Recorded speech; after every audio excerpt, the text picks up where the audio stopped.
టీఎస్ను టీజీగా మార్చనున్న మంత్రిమండలి. రాష్ట్ర మంత్రిమండలి నేడు భేటీ కానుంది. సీఎం రేవంత్ రెడ్డి అధ్యక్షన సెక్రటేరియట్లో మధ్యాహ్నం 3:30 ప్రారంభం కానుంది. ఈ సమావేశంలో వాహనాల రిజిస్ట్రేషన్ను ప్రస్తుతం ఉన్న టీఎస్కు బదులుగా టీజీగా మారుస్తూ కేబినెట్ ఆమోదం తెలిపి కేంద్రానికి సిఫారసు చేయనుంది.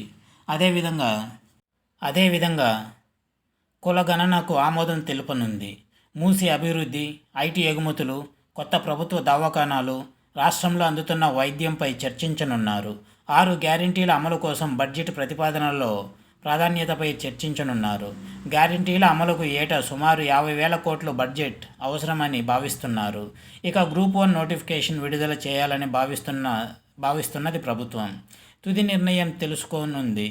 అసెంబ్లీ బడ్జెట్ సమావేశాల నిర్వహణ తేదీలపై చర్చించనున్నారు. ఇది వ్యూవర్స్. తెలంగాణ గవర్నమెంట్ టీఎస్ను తీసేసి టీజీగా ప్రతిపాదిస్తున్నట్టు కేబినెట్ ఆమోదం తెలుపనుంది.